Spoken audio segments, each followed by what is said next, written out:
En este tercer segmento vamos a hablar de cuál es la información de interés astrofísico que podemos extraer del análisis de los diferentes elementos del espectro. Empezamos con un espectro que hemos estado viendo ya varias veces a lo largo de estas presentaciones y vamos a ver qué información podemos extraer de los elementos que en él aparecen. Recordemos que esos elementos de los que hemos hablado son el continuo espectral, las líneas, las bandas y las discontinuidades espectrales. En primer lugar, vamos a referirnos al continuo. Ya hemos expuesto en el segmento anterior que la pendiente del continuo tiene que ver con la temperatura de la fotosfera de la estrella que ha dado lugar a este espectro, la estrella que hemos observado para obtener este espectro. La pendiente del continuo o la forma general del continuo es básicamente una curva de radiación de cuerpo negro a la temperatura de la fotosfera de esa estrella en cuestión. Entonces, básicamente, lo que nos indica la pendiente del continuo, la información de interés astrofísico que nos da el continuo, es precisamente cuál es la temperatura de la fotosfera, lo que se denomina temperatura efectiva de la estrella.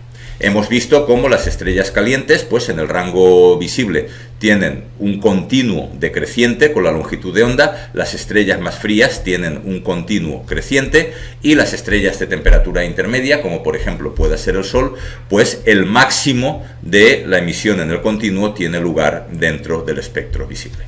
Por tanto, el análisis del continuo espectral lo que nos da es información acerca de la temperatura de la fotosfera de la estrella, lo que llamamos temperatura efectiva de la estrella. El siguiente elemento que aparece en el espectro y que podemos interpretar son las líneas espectrales.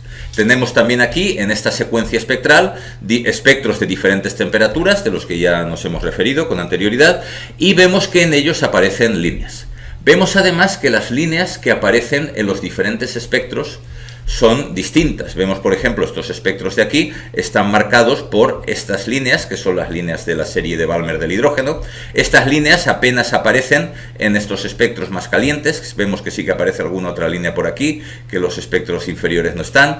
Vemos que los espectros de estrellas más frías pues están caracterizados por líneas también diferentes. No aparecen estas líneas de la serie de Balmer del hidrógeno, sino que aparecen líneas metálicas y otro tipo de líneas que no aparecen en los espectros de temperatura más alta. Muy bien.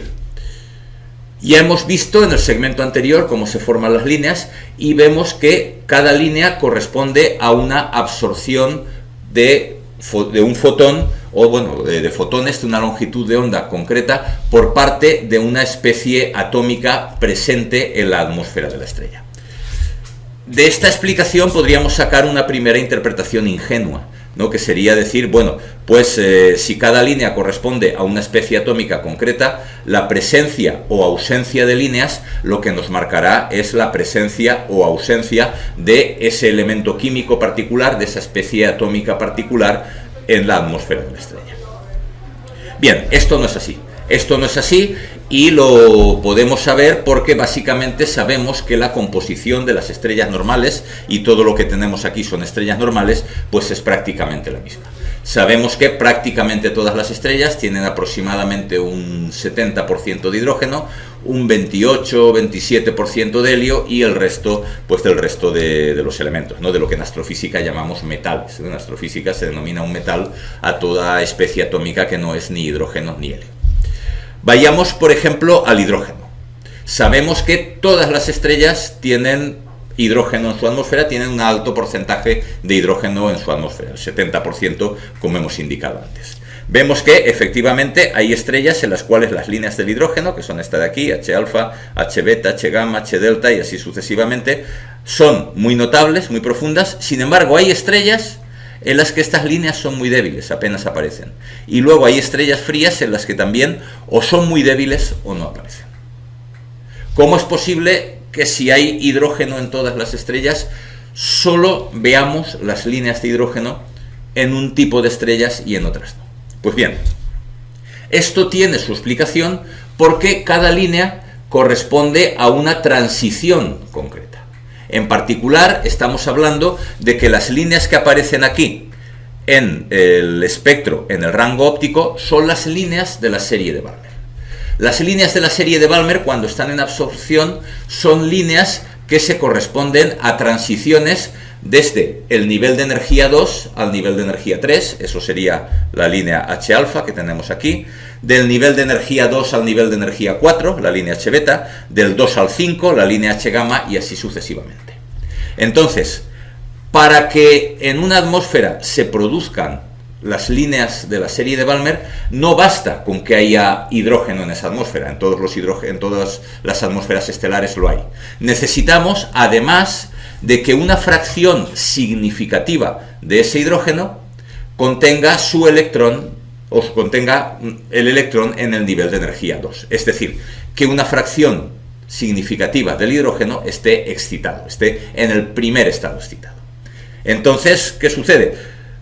Habrá estrellas en que la mayoría de esa población de hidrógeno no esté en el primer estado excitado, sino que esté en el estado fundamental. Y eso, o bien no esté en el primer estado excitado, sino que esté en el segundo, esté en el tercero y así sucesivamente. Eso lo vemos en esta gráfica, donde lo que tenemos son las diferencias de energías entre los diferentes niveles. Aquí las diferencias entre los niveles no las hemos marcado, en fin, no están a escala continua por simplicidad de la imagen, pero vemos que vemos las diferentes familias de transiciones electrónicas que podemos tener dentro de un átomo de hidrógeno. Podemos tener transiciones que se originan en el estado fundamental, en el nivel de energía 1, y que van desde el nivel de energía 1 al nivel de energía 2, desde el 1 al 3, desde el 1 al 4 y así sucesivamente. Esto es lo que se llama la serie de Lyman. En la serie de Balmer tenemos transiciones desde el nivel de energía 2, es decir, desde el primer estado excitado, si hablamos de líneas en absorción. Si hablamos de líneas en emisión, serían de líneas hasta el segundo nivel energético, o sea, hasta el primer estado excitado. Para que estas líneas que van desde el segundo al tercer nivel energético, desde el segundo al cuarto, segundo al quinto y así sucesivamente, son las que constituyen la serie de Balmer.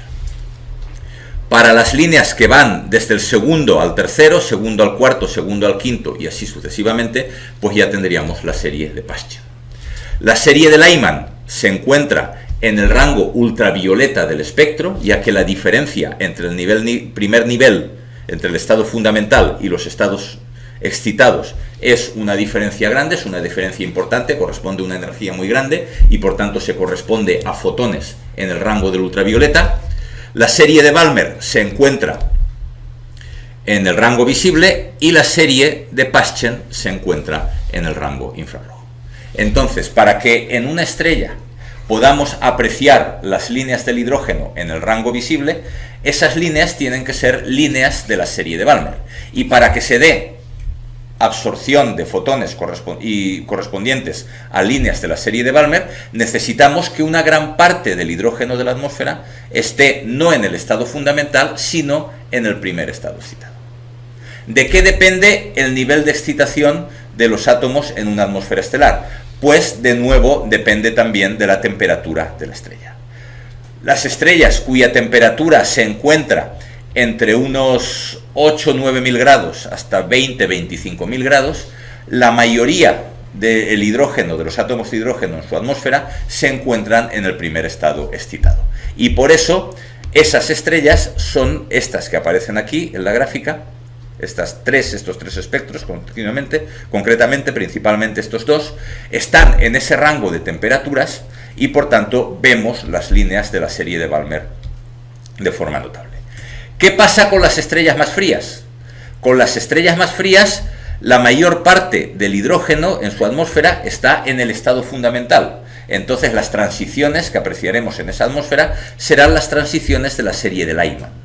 Esas transiciones no las vemos en el espectro visible. Tendríamos que obtener espectros en el rango del ultravioleta donde con toda certeza aparecerían estas líneas de la serie de Lyman, porque esas estrellas más frías tienen, como todas, gran cantidad de hidrógeno, pero que se encuentra en el estado fundamental. ¿Qué pasa con las estrellas más calientes? con estas de aquí arriba? Pues con estas estrellas lo que sucede es que el hidrógeno no se encuentra ni en el estado, mayoritariamente no se encuentra ni en el estado fundamental ni en el primer estado excitado. Se encuentra en el segundo, en el tercer estado excitado o en niveles de excitación todavía más altos. Entonces, claro, no habrá transiciones desde el primer estado excitado, las habrá desde el segundo, desde el tercero, etc. Entonces no tendremos tampoco las líneas de la serie de Balmer, sino que tendremos las líneas de la serie de Paschen, de la serie de Brackett, de la serie de Pfund, de las series correspondientes a transiciones entre los estados de excitación más altos y que tampoco se encuentran en el espectro visible, se encuentran en el espectro ultravioleta. Por tanto, la presencia de líneas en el espectro no nos indica la presencia de materiales, nos indica el estado de excitación de las especies atómicas que se encuentran en esa atmósfera.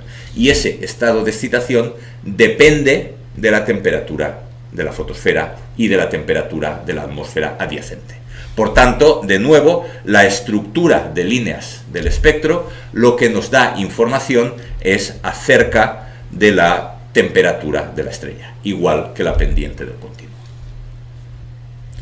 El siguiente aspecto que vamos a analizar de entre las características espectrales es la anchura de las líneas espectrales. Y esta característica nos va a aportar mucha información acerca de la física de la atmósfera de la estrella y también acerca de la estructura de la estrella.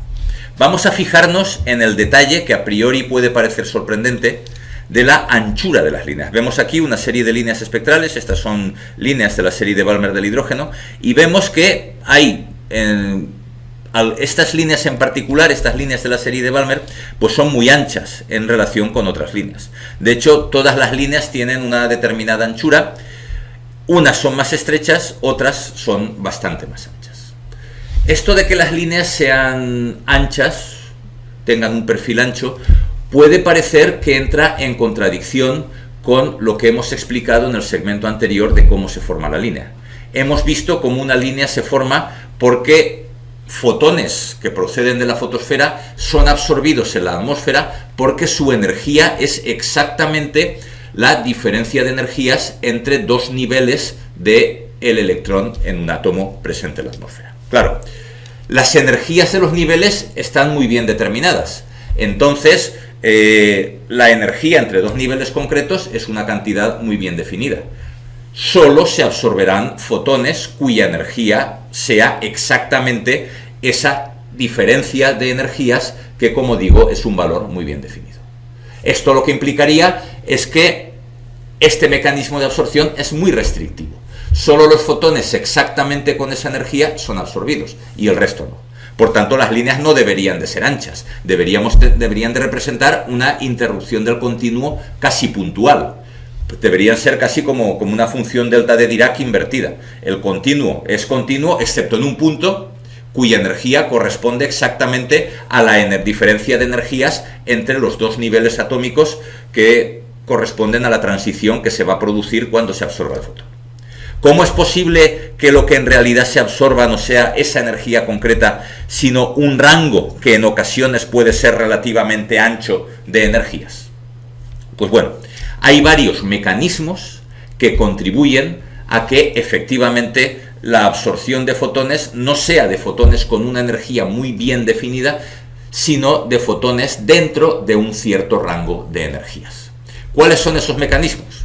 En primer lugar, vamos a describir uno de origen cuántico, que es el ensanchamiento natural.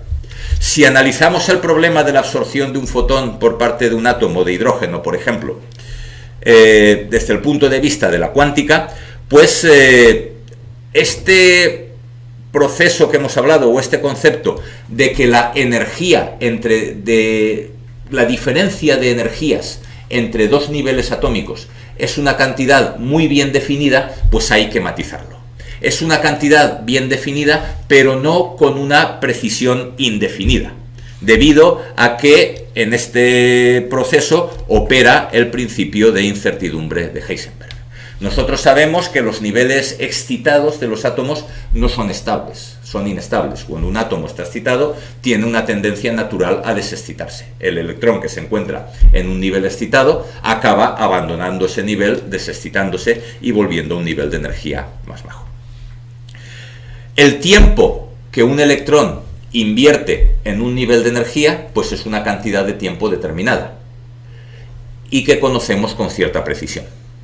Por tanto, como sabemos que en la descripción de estos sistemas atómicos opera el principio de incertidumbre de Heisenberg, y en particular el principio de incertidumbre energía-tiempo, esto lo que quiere decir es que la indeterminación que tenemos en el tiempo que el electrón está en el correspondiente estado excitado antes de desexcitarse, y la energía y la indeterminación de la energía correspondiente a ese estado, pues tienen un valor finito, de forma que el producto de ambas incertidumbres, de ambas indeterminaciones, la indeterminación de la energía del estado y la indeterminación del tiempo que el electrón está en ese estado, multiplicadas, pues dan una cantidad del orden de h barra, de h partido 2pi, siendo h la constante de Planck.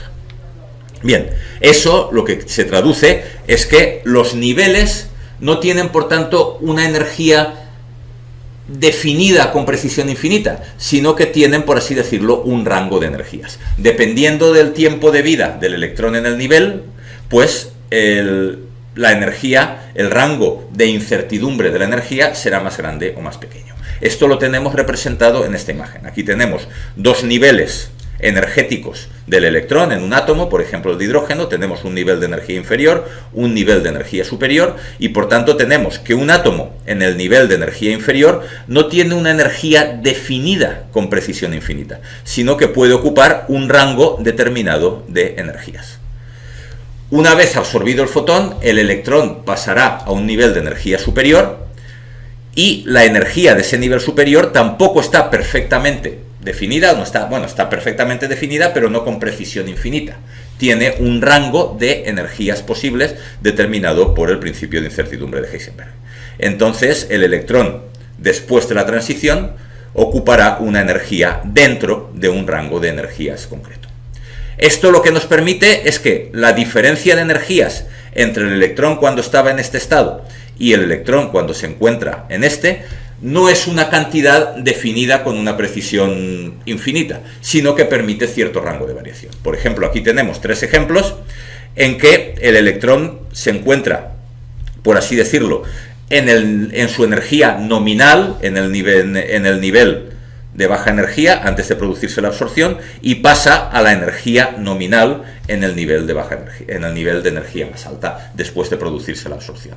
Entonces tendremos la diferencia de energías, por así decirlo, nominal entre los dos niveles. El fotón absorbido tendrá esa energía. Pero claro, puede darse el caso de que antes de la absorción el electrón se encuentre en la parte baja de la banda de error de esa energía y promocione a la parte alta de la banda de error del nivel de energía superior. Entonces el fotón absorbido en este caso tendrá una energía superior a la energía nominal de la diferencia entre estados.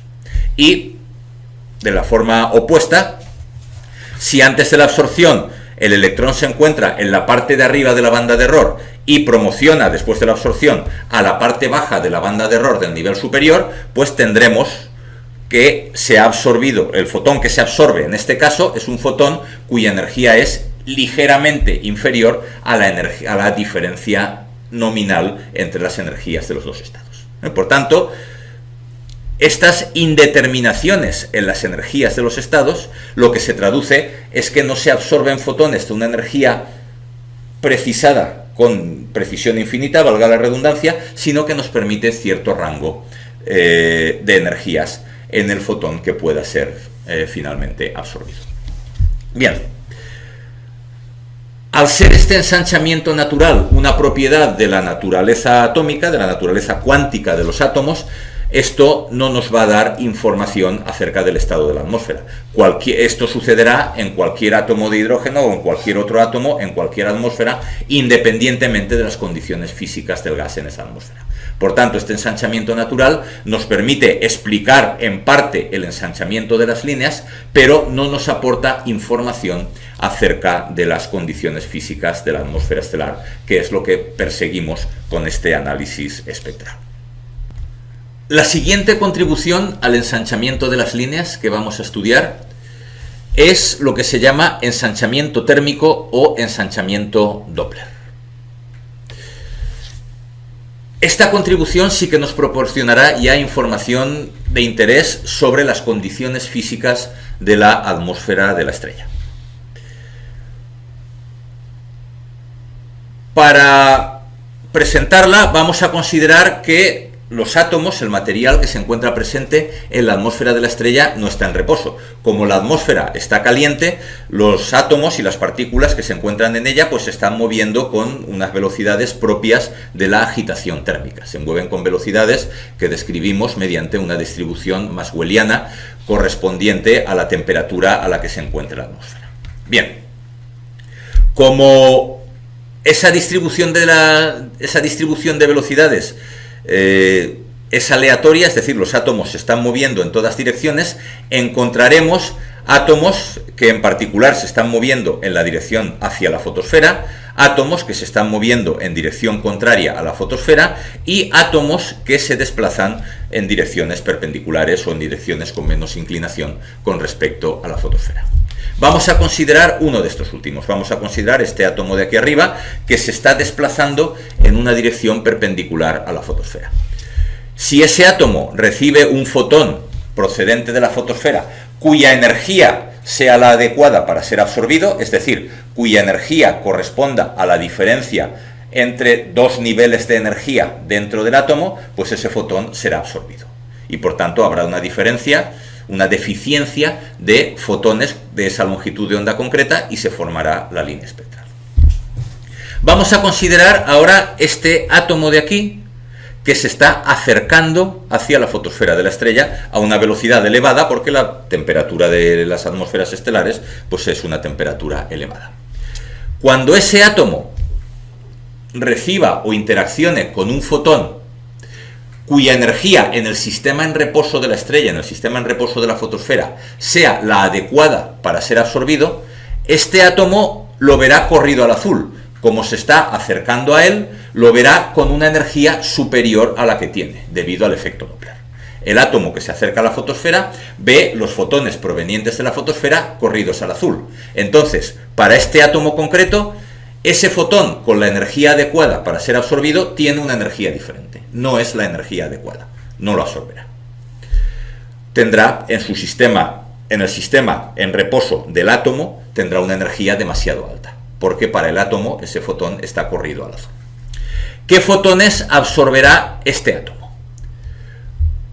Pues este átomo absorberá fotones de energía ligeramente más baja. ¿Por qué? Porque al verlos corridos al azul, pues los verá desde su sistema propio, desde su sistema en reposo, los verá como de la energía adecuada y por tanto los absorberá.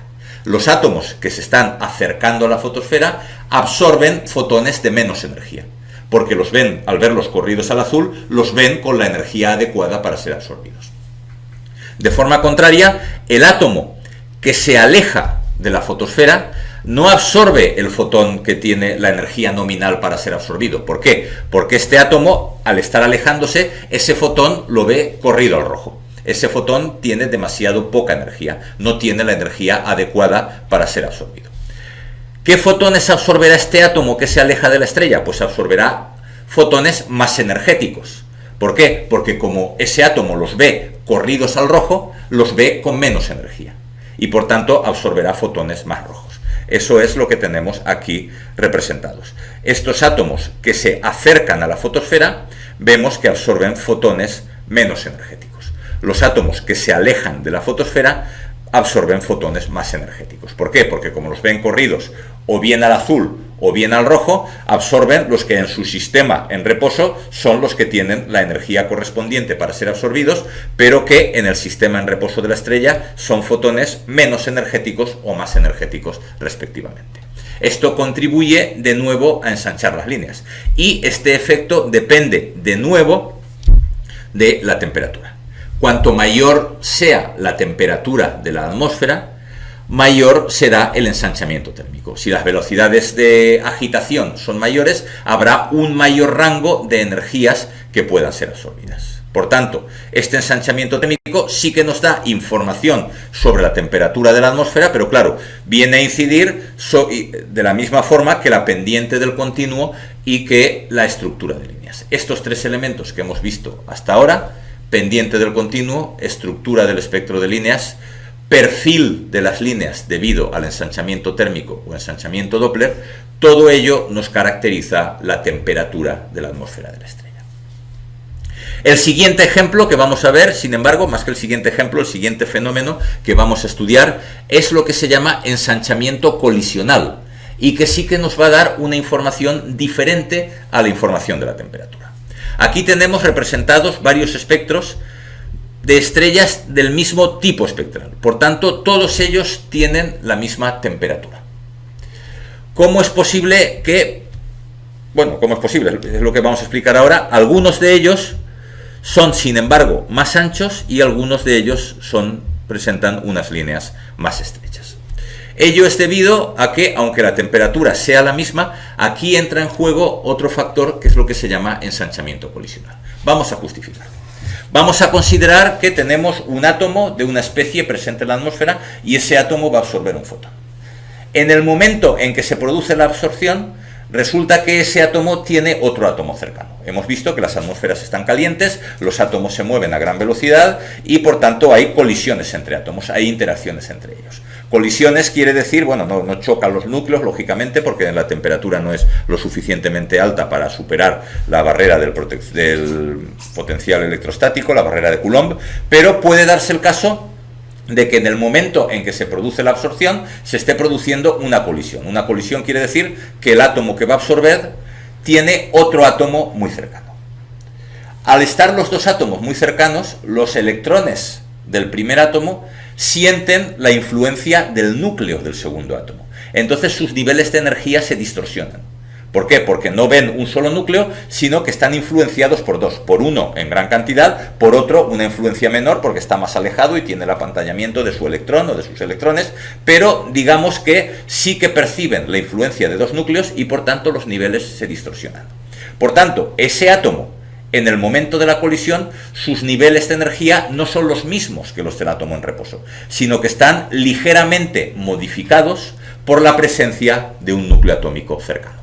Entonces, los fotones que absorberá ese átomo perturbado no serán los mismos que los fotones que absorbe el átomo en reposo, sino que tendrán los niveles de energía, serán de energías ligeramente diferentes, las diferencias de energía serán también ligeramente diferentes y por lo tanto se absorberán fotones de energías diferentes. Eso contribuye al ensanchamiento de la línea.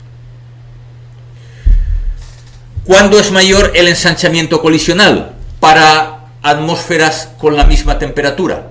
Pues bueno, cuando la temperatura sea la misma, la incidencia del ensanchamiento colisional dependerá de la probabilidad de que los átomos estén perturbados por otro átomo en el momento de la absorción. ¿Y de qué depende esa probabilidad? Pues depende de la densidad de la atmósfera. Si la atmósfera es muy densa, la probabilidad de que el átomo en el momento de absorber esté sufriendo una perturbación es muy alta y por tanto tenemos una gran incidencia del ensanchamiento colisional. Si la atmósfera es muy poco densa, habrá muy poca incidencia del ensanchamiento colisional. Será muy raro que el átomo esté siendo perturbado por otro en el momento de la absorción y por tanto tendremos muy poca incidencia del ensanchamiento colisional. Por tanto, la contribución al perfil de las líneas producido o producida por el ensanchamiento colisional depende de la densidad de la atmósfera. La densidad de la atmósfera, además, es un parámetro que está directamente relacionado con el estado evolutivo de la estrella. Las estrellas jóvenes, las estrellas de secuencia principal, son objetos densos y compactos y por tanto sus atmósferas son densas. Una atmósfera densa la asociamos típicamente a una estrella poco evolucionada, una estrella de la secuencia principal. En el transcurso de la evolución estelar, las estrellas se convierten primero en gigantes y luego las más masivas también en supergigantes. Estos objetos, y en particular las supergigantes, son objetos muy grandes, ¿no? Cuando una estrella evoluciona hacia supergigante, su tamaño se hace mucho más grande sin variar su masa. Por tanto, es un objeto muy poco denso, la gravedad en su superficie es menor y por tanto su atmósfera es muy poco densa. Entonces son estas estrellas supergigantes, las que tenemos en la parte superior de esta gráfica, las que tienen las líneas más estrechas, las que están menos afectadas por el ensanchamiento colisional. Las estrellas de secuencia principal, las estrellas jóvenes, son más densas, por tanto su atmósfera es más densa y son las que están más sujetas al ensanchamiento colisional. Por eso las líneas son bastante más anchas. El parámetro físico que determina, o el parámetro físico que obtenemos a partir de la densidad de la atmósfera y que determina cuál va a ser la densidad de esa atmósfera, es la gravedad en la superficie de la estrella. Las estrellas jóvenes, compactas, la gravedad en superficie es alta, tienen atmósferas densas con una alta incidencia de ensanchamiento colisional. Las estrellas supergigantes son estrellas muy expandidas, por tanto la gravedad en su superficie, en su fotosfera, es muy pequeña y por tanto la atmósfera es mucho menos densa, es más extendida también y son atmósferas poco sujetas a la incidencia del ensanchamiento colisional. El parámetro, por tanto, que deducimos a partir de este ensanchamiento y que usamos en los modelos, como vamos a ver a continuación, es el logaritmo de la gravedad en superficie. Transformamos la anchura de la línea, o por lo menos la contribución del ensanchamiento colisional a la anchura de la línea, es lo que transformamos o es lo que nos permite conocer la gravedad en la superficie de la estrella, la fotosfera de la estrella, asociamos superficie a fotosfera, y es lo que a la larga nos va a determinar la densidad de la atmósfera. Por último, y entroncando con lo que decíamos al principio, de forma negativa, de que la presencia de líneas no nos indica la presencia o ausencia de especies químicas en esa atmósfera, cuando ya hemos hecho todo el análisis anterior, cuando ya hemos tenido en cuenta el ensanchamiento natural, por supuesto, pero también el ensanchamiento térmico, el ensanchamiento colisional, para estrellas con la misma temperatura y la misma gravedad en superficie, es decir, para estrellas con la misma contribución de ensanchamiento térmico y de ensanchamiento colisional, diferencias entre la anchura y la profundidad de las líneas, aquí sí que nos va a determinar las abundancias de los elementos químicos.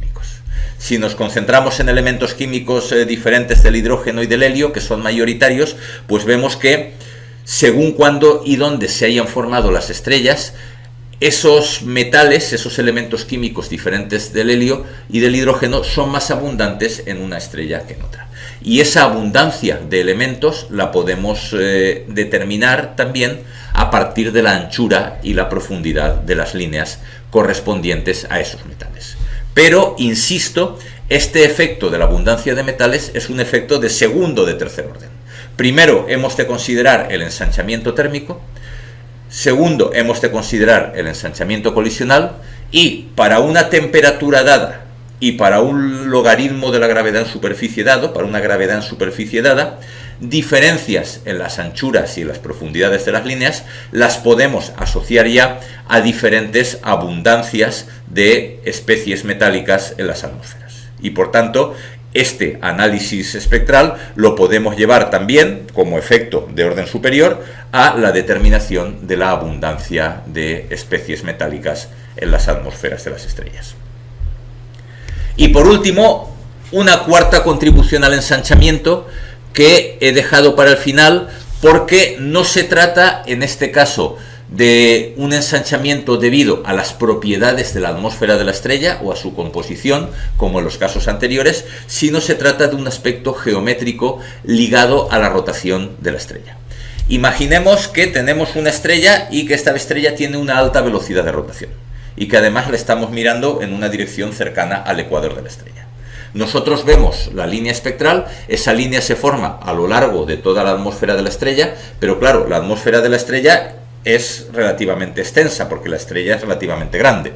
Si vemos que la estrella está girando, vemos que parte de la estrella se está acercando al observador, mientras que parte de la estrella se está alejando, ¿no? Si tenemos una estrella que gira en esta dirección que represento con mis manos, la parte que se acerca al observador, la parte de la línea que se forma en el extremo de la estrella que se está acercando al observador, la veremos corrida hacia el azul. Y por tanto, la línea global formada por toda la estrella le aparecerá una componente hacia el azul. Por contra, la parte de la estrella que se está alejando del observador debido al movimiento de rotación, la parte de la línea que se forme en esa parte de la estrella aparecerá corrida al rojo. Por tanto, veremos una extensión hacia el rojo de la estrella, de la línea espectral. El efecto que tenemos es este. Tenemos aquí dos espectros de dos estrellas de las mismas características, misma temperatura, misma gravedad en superficie, misma densidad de la atmósfera. Vemos las mismas líneas, por tanto, pero aquí tenemos una estrella con baja velocidad de rotación y aquí una estrella con alta velocidad de rotación. Vemos que aquí las líneas aparecen mucho más anchas, mucho más ensanchadas. ¿Cómo podemos diferenciar esta contribución de las contribuciones anteriores? Bueno, las contribuciones anteriores, tanto el ensanchamiento térmico como el ensanchamiento colisional aumentan la anchura equivalente de la línea, ¿no? Ambos ensanchamientos contribuyen a que se absorban más fotones en la atmósfera de la estrella, por tanto la superficie de la línea aumenta, la línea se ensancha manteniendo su profundidad. Ambos efectos contribuyen a un aumento de la anchura equivalente de la línea. En este caso no. En este caso no hay más fotones absorbidos, solo que de esos fotones emitidos por la estrella, unos los vemos corridos al azul y otros los vemos corridos hacia el rojo, nosotros, los observadores. Por tanto, cuando el ensanchamiento es rotacional, el área cubierta por la línea no varía. Si la línea se ensancha, su profundidad disminuye, de forma que la anchura equivalente se mantiene constante. Pues bien, todos estos efectos son los que contribuyen al ensanchamiento de las líneas y todos ellos son los que nos van a permitir determinar las características físicas de la estrella que estamos observando. ¿Cómo podemos diferenciar cuando vemos una línea ancha cuánto contribuye a ese ensanchamiento cada uno de los efectos que hemos descrito? Pues bueno, esto se obtiene mediante la técnica que se denomina el análisis espectral cuantitativo. Para analizar un espectro y sacar las propiedades físicas de la estrella correspondiente, teniendo en cuenta todos los efectos que hemos visto, lo que hacemos es comparar el espectro que hemos obtenido de la estrella con un espectro sintético. Nosotros conocemos más o menos cómo funcionan las atmósferas estelares, entonces el análisis espectral cuantitativo lo que consiste es en construir modelos de atmósfera que construimos en la forma de un código informático. Nosotros conocemos la física de la atmósfera, pues en un código informático, en un programa de ordenador, introducimos todos los elementos que conocemos de la atmósfera de la estrella. La atmósfera de la estrella se caracteriza por los parámetros que hemos ido citando a lo largo de este tema. La atmósfera de la estrella se caracteriza por una temperatura determinada, lo que llamamos temperatura efectiva, por su densidad, que parametrizamos mediante la gravedad en superficie, por la abundancia de elementos químicos, y luego, a la hora de comparar con un espectro, hemos de añadir también el ensanchamiento rotacional. Hemos de ver la velocidad de rotación de la estrella. En concreto, no la velocidad de rotación, sino la velocidad proyectada. Porque, claro, si nosotros observamos una estrella que gira muy deprisa, pero la observamos desde el polo, como el ensanchamiento rotacional está provocado por efecto Doppler, si observamos la estrella desde el polo, no hay ninguna parte que se acerque o se aleje del observador. Por tanto, no veríamos el ensanchamiento rotacional, no veríamos las líneas anchas. Esta estrella que tenemos aquí, con poca velocidad de rotación, lo que tiene es poca velocidad de rotación proyectada en la dirección del observador. Podría ser una estrella que gira muy deprisa, pero que la estamos viendo desde el polo. Entonces, volviendo a nuestro análisis espectral cuantitativo, el cuarto elemento que introducimos para hacer un modelo del espectro es la velocidad de rotación proyectada por el seno del ángulo con el que estamos viendo el eje de rotación de la estrella, ¿no? El elemento que es el elemento que observamos, porque cuando observamos una estrella no conocemos su ángulo de inclinación. El dato observable a partir de la anchura de las líneas es la velocidad de rotación proyectada, que se denomina mediante el parámetro v por el seno de i, siendo i el ángulo de inclinación. Pues bien, en nuestro espectro sintético, en nuestro programa de ordenador, introducimos una serie de parámetros que son los 4 que hemos descrito: temperatura efectiva, gravedad en superficie, abundancia de metales y velocidad de rotación proyectada. Con esos 4 elementos, nuestro programa genera un espectro sintético, y ese espectro lo comparamos con el espectro real que hemos obtenido. Aquí tenemos un ejemplo de esa comparación. Aquí tenemos en rojo el modelo elaborado por el ordenador, y en negro el espectro real observado. Podemos ir obteniendo varios modelos cambiando los parámetros, cambiando temperatura, cambiando gravedad, cambiando abundancia de metales, cambiando velocidad de rotación proyectada. Todos esos modelos que obtenemos variando los parámetros los comparamos con nuestro espectro observado. Seleccionamos mediante esta comparación cuál es el espectro sintético que más se parece al espectro observado. Y una vez identificado ese espectro sintético, pues los 4 parámetros que definen ese espectro sintético concreto son los parámetros físicos que asociamos a la estrella cuyo espectro estamos analizando. Repito este último concepto: nosotros ajustamos comparamos varios espectros sintéticos, cada uno de ellos con los parámetros de entrada diferentes, los 4 parámetros: temperatura, gravedad, abundancia de metales, velocidad de rotación. Seleccionamos el espectro sintético que mejor se compara, que más se parece a nuestro espectro observado, y entonces, una vez seleccionado ese espectro sintético, los parámetros de entrada del espectro sintético se los asignamos como parámetros físicos a nuestra estrella observada. Y de este modo cerramos este proceso del análisis espectral. A partir del espectro observacional, comparado con espectros sintéticos que tienen en cuenta los mecanismos que hemos descrito, obtenemos los parámetros físicos del objeto que estamos observando, que es en realidad lo que nos interesa en nuestro trabajo. Y con esto concluimos este segmento dedicado al análisis espectral.